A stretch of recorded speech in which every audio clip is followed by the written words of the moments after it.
Sanmalali mole yapshe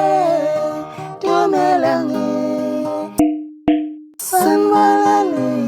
mole yapshe tumelangi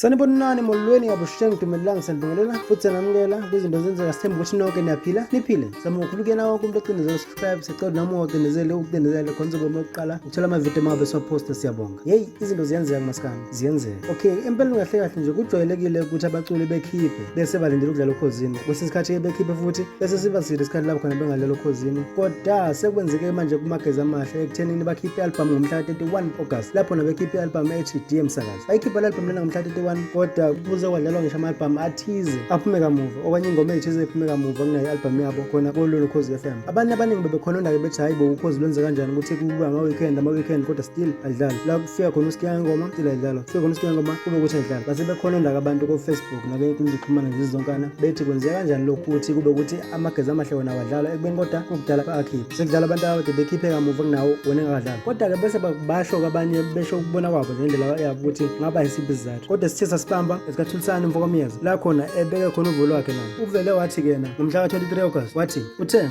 balandeli bamageza umsangano obuye bengenhlala kini enganini nagijima la usanduze emcimbini kaNgizwe eCharlesfontein la Skiya manje senizokhala ukhosini ukuthi idemo yenu aluyidlali aningani kokhala esipaza samculo phela ukwazi ukusebenza eboxer kodwa uhole eKFC wasehleka lapha Mfokomyeza la ebeka khona naye esho ukuthi cha bo ukholwa ukuthi yena isizathu sokuthi amageza amahle engadlalwa ingoba wona ahamba uperforma emcimbini kaNgizwe Mchunu lo esikhumbulayo sokuthi ngo-2 November leCharlesfontein la khona ayithi khona #wasasimo sami abantu ke babe nembono eminingi nabo ngaphansi kuyona le post yakhe Mfokomyeza bebebeka nje indlela abacabanga ngayo nabo nawo ngabe ukuthi ucabanga ukuthi ngaba isiphi izathu esidala ukuthi kuze kudlalwe abaculi abasha noma abaculi sebekhiphe kamuva kunamageza amahle ebona amageza amahle akhipha kuqala angadlala ukhosini njengoba Mfokomyeza naye eshilo ngendlela acabanga ngayo nawo ngabe kuvulo wakho sizothi ucabanga bezilo WSP sonke ke besigadile kuleli viki nje kulo insuku nje lezi ezifikile bethu kusigadile sikade ukuthi izothini isihloko se-EP isihloko se-EP kaDimali la khona kade eshilo wathi uzodedela isihloko sayo ngomhla kabani uzodedela isihloko sayo ngomhla ka-26 bese wasidedela-ke isihloko sakhe kahle kahle la sikhiphile ukuthi sithi imali yini imfene ya ubuza kanjalo ukuthi imali yini imfene uyasibona isithombe lapho-ke basethi yena kodwa-ke phezulu la esekhuluma khona wathi hlaziya zingangawe lezo ndaba